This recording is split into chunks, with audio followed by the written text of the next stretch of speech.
Sebuah kecelakaan tunggal di kilometer 136B Tol Bakauheni Terbang Tinggi Besar atau Bakter Lampung pada Kamis 20 November 2025 pukul 5.35 waktu Indonesia bagian Barat mengungkap fakta mengejutkan. Di dalam mobil Nissan X-Trail plat nomor D1160UN ditemukan ribuan pil ekstasi dan sebuah lencana Polri di kursi pengemudi.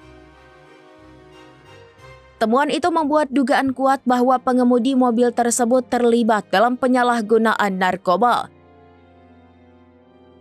Namun pihak kepolisian menegaskan bahwa keberadaan lencana Polri tidak bisa langsung dikaitkan dengan identitas pelaku. Kabid Humas Polda Lampung Kombes Pol Yuni Iswandari Yuyun menyebut lencana semacam itu bisa dibeli di banyak tempat. Hal ini sekaligus menepis spekulasi bahwa pelaku merupakan oknum anggota kepolisian. Fokus penyelidikan kini tertuju pada barang bukti narkotika yang ditemukan.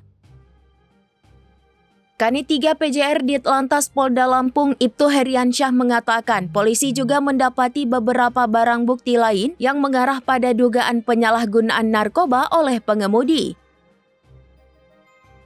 Di dalam mobil ditemukan alat isap, plastik klip berisi serbuk putih, serta tanda-tanda pengaruh narkotika saat kecelakaan terjadi.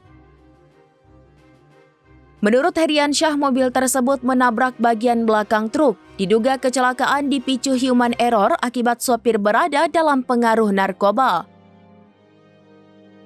Saat polisi tiba di lokasi, mobil sudah dalam kondisi ringsek di bagian depan dan pengemudi tidak ditemukan di tempat kejadian. Dalam penyisiran lanjutan, petugas menemukan sejumlah tas di beberapa titik lokasi. Satu berada di dalam mobil, satu di badan jalan, dan 4 lainnya ditemukan di luar jalur tol. Diduga kuat tas-tas ini sengaja dibuang oleh pengemudi saat melarikan diri.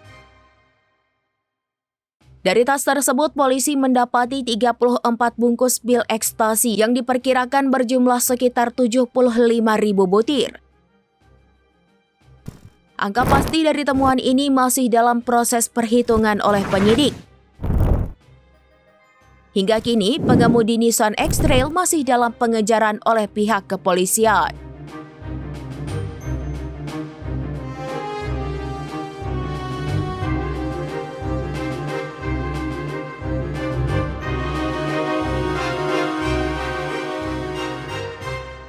Download Tribun X sekarang, menghadirkan lokal menjadi Indonesia.